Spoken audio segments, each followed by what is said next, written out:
But yeah, brother Chilumba Ubanga Ubanga Chigwe. I have to tell you guys about a dream that I had a long time ago because I feel like it's about to happen. So basically, how it started was I was in a vehicle and I was driving around the city that I live in, and it was completely dark. The vehicle that I was in was like my real car, a small sedan, blue, right? So I'm in this vehicle driving around, and I get to my aunt's house. She lives in the nice on the nice side of town. And the moon's full. It's not really windy night, but it's just completely pitch black, dark out, right? So I walk up to my aunt's house and I knock on the door. And I look around and I realize that there's literally nobody here. And as I'm walking down the sidewalk, I realize that I'm literally the only guy in the city. And I don't know how, but somehow it was communicated to me by God telepathically, not a literal voice in the dream, that some major war had popped off and that there was no men in the city, right? So as I get told this telepathically, I head back to my car. And when I'm in my car, I'm holding a baby.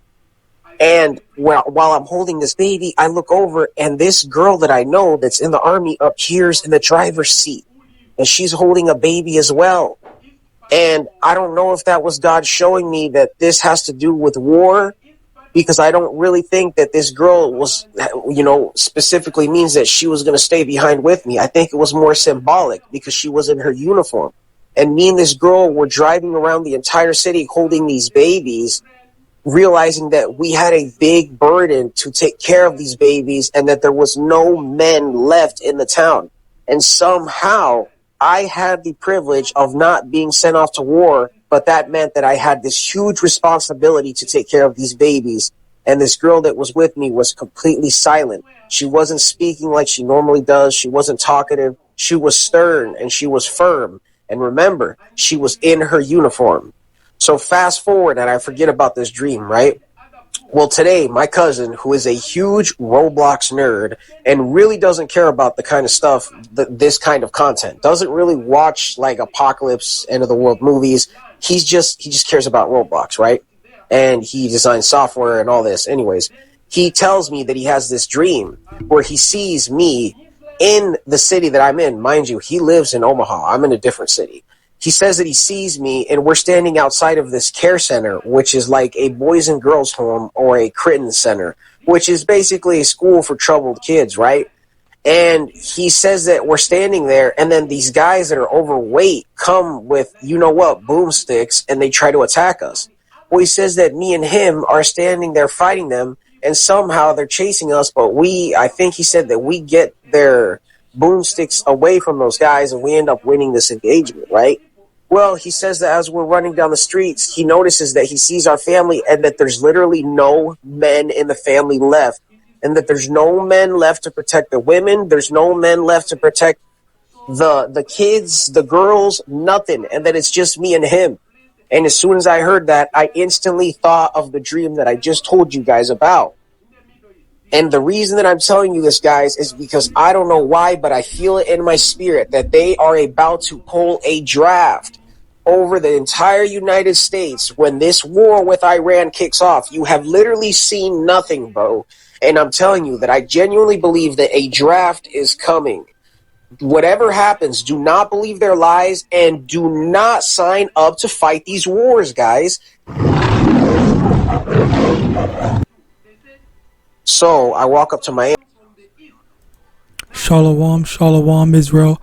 First and foremost, I want to give all honor, glory, and praise unto Yahawah, BaHashem, YAHAWASHI, BaHashem, Rakwah, Quadash, double honors to the elders and apostles of Great Millstone. Shalom to my Aki and Wakwathium, who are diligently waiting to be delivered from this final captivity, as well as a speckled bird that may look like the other nations, but are actually Yasharallah.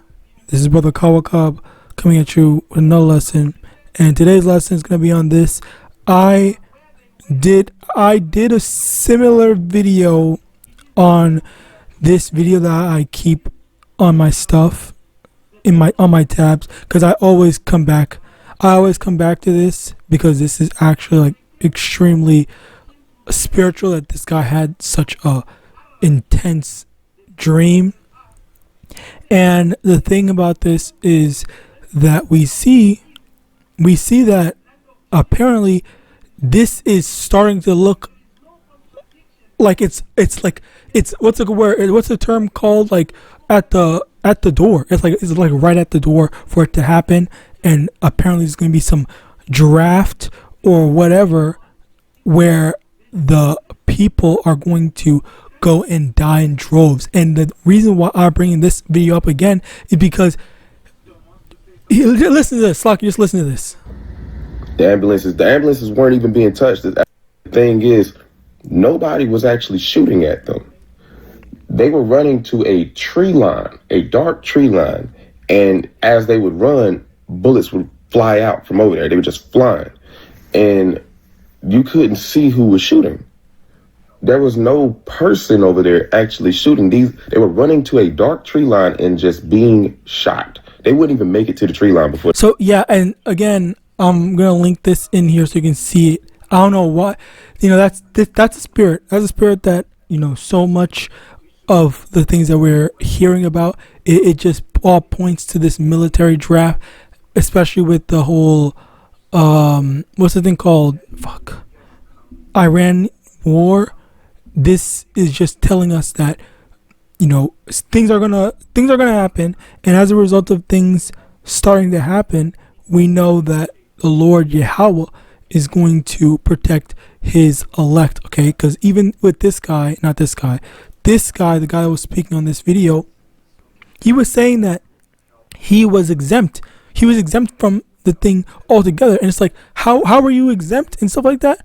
What type of thing? Because you would normally think that. And even then, with the whole exemption stuff, I had a few theories on how some of us might get exempt and stuff like that. But even then, those exemptions were based off of like genuine plausibility rather than actual what would actually happen, because it doesn't need to be the exemptions, how the exemption process works. It doesn't need to literally be, oh, this person has a medical issue, or this person's too old, this person's whatever.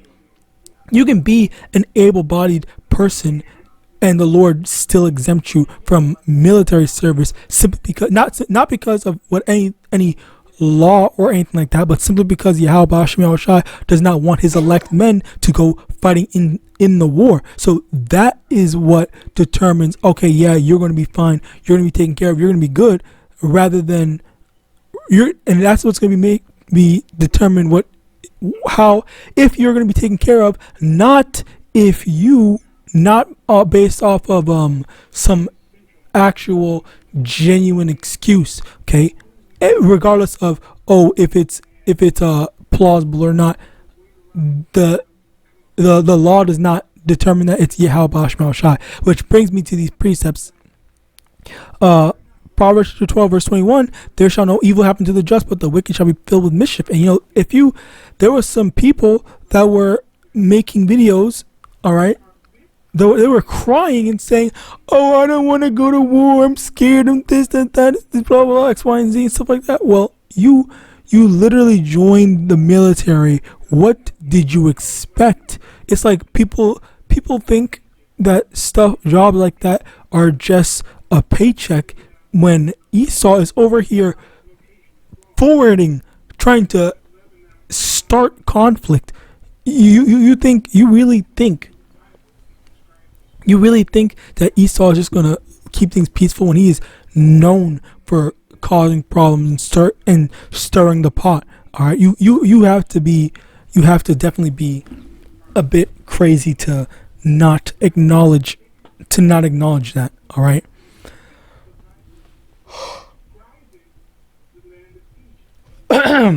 To not acknowledge that. So as a result of that, the main thing is that being a follower of Yahawadah is what is going to give us said exemption, not a matter of, and hell, maybe for religious purposes, the Lord might allow you to say, oh yeah, you got your excuse or whatever, or something like that. I don't know. And that's the thing. I'm not saying I'm not telling you what to say. I'm not telling you how it's going to happen. I'm telling you just in general that we don't know how the Lord is going to get us out of this predicament. But I do know that faith in YAHAWAH is what is going to deliver us. All right. So again, Proverbs 12 verse 21, there shall no evil happen to the just, but the wicked shall be filled with mischief. So you're not going to, if you are just, if you're right, then you don't have to worry about that, about this reward thing. You're not going to be a part of it. All right. Luke chapter 6 let's start at verse 21. Blessed are ye that hunger now, for ye shall be filled. Blessed are ye that weep now, for ye shall laugh. Blessed are ye when men shall hate you, and when they shall separate you from their company, and shall reproach you, and cast out your name as evil. For the Son of Man's sake, rejoice ye in that day, and leap for joy. For behold, your reward is great in heaven. For in the like manner their fathers unto the prophets. Basically, the thing here is that all the crap that we had to go through now, all right, well, now the script is going to be flipped, where we're going to be the ones that's going to be exempt from all the hardships. We're going to be the ones that's enjoying ourselves. We're not going to be the ones that have to suffer as a result of all the unfair crap that's going on. Okay, the Lord's going to deliver us, show us favor and whatnot. Especially during that war, we don't support or condone the evil that Esau is doing. So naturally, the Lord is going to make it so that, okay, so why would he punish someone that didn't do anything? All right, and that's really the thing about it, where it's like, if you are blameless, if you're not going around causing trouble, but yeah, that can be true, that you are still blameless. But if you are over here choosing, I want to be in the military, I want to fight for the country, I want to do this and third and stuff like that, that's when it gets to a point where, like, okay, well, you're definitely bringing that onto yourself. The Lord, or that's one thing. But if it's a matter of, oh well, this was unavoidable, you had to do this and the third, or whatever, then that's a different thing, and the Lord will find a way to deliver you from that situation. But ultimately, for those that just joined the military thinking that things were sweet, then yeah, you're in for your judgment, for your appropriate judgment, which could be anything, but you get it. Second Ezra 16 verse 33, the virgin shall mourn, having no bridegrooms, the women shall mourn, having no husbands, their daughters shall mourn, having no helpers. In the war shall their bridegrooms be destroyed, and their husbands shall perish to famine. So basically, a lot of men are going to die. And even with this dream, he even goes into that as well. And then you also have this, where this dude was talking about how all the men were dead. All right, so again, this is a very common thing that signifies that suggests military draft. All right, definitely military draft that we are looking forward to. So Yahawadah, that actually happens. We see all the stuff in the Lord makes the elect men exempt to it. Although there's also women in the military, so yeah, they're probably going to get fucked over as well. Anyway, regardless, Isaiah chapter 65 verse 13, therefore thus saith the Lord Yahweh, behold, my servant shall eat, but ye shall be hungry. Behold, my servant shall drink, but ye shall be thirsty. Behold, my servant shall rejoice, but ye shall be ashamed. And once again, during time of trouble, the elect, they're going to be taken care of. They don't have to worry about all this hardships and terribleness and whatnot. We just say, okay, we're going to be good, we're going to be delivered, we're going to be taken care of and stuff like that. We're good, we're fine. All right. So next, 2 Peter chapter 2 verse 9, the Lord knoweth how to deliver the godly out of temptation, and to reserve the unjust unto the day of judgment to be punished. Basically, the Lord, as I was explaining, I was literally just explaining it to in the beginning of this video, where we don't know how the Lord is going to deliver us, but we do know that the Lord will deliver us. Okay, but again, it's a matter of, do you have faith? Are you doing what you're supposed to be doing? Are you trying to get on the good side of YAHAWASHI, or are you just doing whatever you want? All right. So of course, if you are following after the ways of Yahweh, then of course expect deliverance. Expect the Lord to find a way, make a way, so that you don't have to worry about any of that stuff. All right. So with that, I pray this lesson was edifying. Well, actually, first of all, before I end it, I kind of wanted to hear this a little bit more. So bear with me one moment. I realized that I'm literally the only guy in the city. And I don't know how, but somehow it was communicated to me by God telepathically, not a literal voice in the dream, that some major war had popped off and that there was no men in the city, right? So as I get told this telepathically, I head back to my car. And when I'm in my car, I'm holding a as well. And I don't know if that was God showing me that this has to do with war, because I don't really think that this girl was, specifically means that she was going to stay behind with me. I think it was more symbolic because she was in her uniform. And me and this girl were driving around the entire city holding these babies, realizing that we had a big burden to take care of these babies. And that there was what was it? It was this guy also added the whole baby thing as well. I thought that's also an interesting addition. Definitely check both videos out. I will link them in the description. I think for his guy, after the first half, then you can just close it out. I don't think the second half is worth listening to, but yeah. But it would be shot. Let me hear a bit more now on it. There was no men left in the town. And somehow I had the privilege of not being sent off to war, but that meant that I had this huge responsibility to take care of these babies. And this girl that was with me was completely silent. She wasn't speaking like she normally does. She wasn't talkative. She was stern and she was firm. And remember, she was in her uniform. So fast forward, and I forget about this dream, right? Well, today, my cousin, who is a huge Roblox nerd and really doesn't care about the kind of stuff, this kind of content, doesn't really watch like apocalypse, end of the world movies. He just cares about Roblox, right? And he designs software and all this. Anyways, he tells me that he has this dream where he sees me in the city that I'm in. Mind you, he lives in Omaha. I'm in a different city. He says that he sees me and we're standing outside of this care center, which is like a boys and girls home or a Critton center, which is basically a school for troubled kids, right? And he says that we're standing there, and then these guys that are overweight come with, boomsticks, and they try to attack us.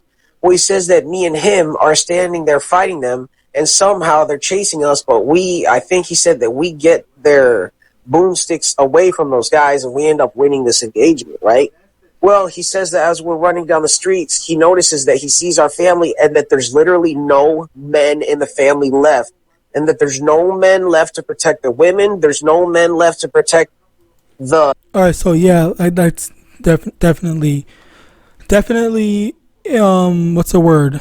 Lines up with biblical prophecy. I read that over here in 2nd Ezra chapter 16 and 33. It literally, damn near word for word, the entirety of what was said. So like it's very, what's the word, odd, not odd, it's very, very spiritual that stuff like this happens. But of course, we just wait for when the things actually happen to see how things play out. But definitely something to take note of. With that, I pray this lesson was edifying. Hold on, let me see.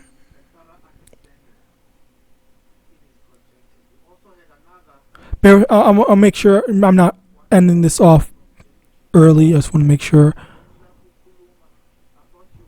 Okay, hold on. Hold on. Isaiah 4 and verse 1. Oh, okay. Now I remember. Let me get this. Then we will end it. So, first things first. let's get this. Isaiah 13:12. I will make a man more precious than fine gold, even a man than the golden wedge of Ophir. And basically, what was going on was that they were saying that these men, there were these men, these overweight men with, you know what, the pews, and as a result of that, they were just going to go and hurt people for some reason, quote unquote. And I obviously, I think that's basically just symbolic of the dangers that Esau is, because obviously it's not all, like, specifically all men that's going to go and die in the wars and stuff like that. Obviously there's going to be the legitimate, actual, like, I don't know, mentally unstable, physically incapable men or whatever that's going to stay behind, and then they could potentially be a part of the threats, the dangers that's going to be in Babylon for the people that stayed behind. All right, because I don't know if you've seen this, but there's a lot of people that just are bugging the hell out now, more so than ever, due to poverty and other stuff. All right, and just as a result of that, people are going to acknowledge that, okay, you know what, if the police are not going around protecting and doing their job and stuff like that, then as a result of that, we're not gonna not we, yes, actually, we in general, people in general, they're not going to be as protected as we are now, because it's simply because of police presence that a lot of people are deterred from committing crimes as much as they want to. But if that police presence is gone, then, well, it's just free reign. People are going to do whatever they want. All right. So as a result of that, you're going to want someone that's going to, take the initiative to do all the protecting and whatnot. All right. Now, finally, over here, to kind of bring it all together, Isaiah 4:1, and in that day 7 women shall take hold of one man, saying, we will eat our own bread and wear our own apparel, only let's be called by thy name to take our reproach. And reproach over here, basically means like judgment and stuff like that, or it's like, I'm trying to find the word. Over here it says the expression of disapproval, disappointment. All right, it's like rebuke. There, rebuke is the perfect thing. So the way it's used here is like the judgment of YAHAWAH would come into the form of these demons, more specifically, going around and trying to do all the evil that they were planning to do. Much like the example of these guys saying that, or this guy saying that the dude, his cousin, said that these dudes were trying to attack them with, with, I'm just gonna say guns. I think I can say it. My thing is not monetized or anything like that, so whatever. Anyway, yeah, the people that had those weaponry, they are gonna go around trying to abuse their power and whatnot, but simply because of as we read in Isaiah 4:1, it says that the men of the Lord, just being associated with the men of the Lord, is what is going to have that veil of a covering to prevent said judgments from falling upon them. So as a result of that, this is what we are, looking to achieve. All right. So with that, I pray this lesson was edifying. I want to give all honor, glory, and praise unto Yahawadah, SHAMAIWAN, double honors to the elders and apostles, the great male son of Baba Ball and Shalom.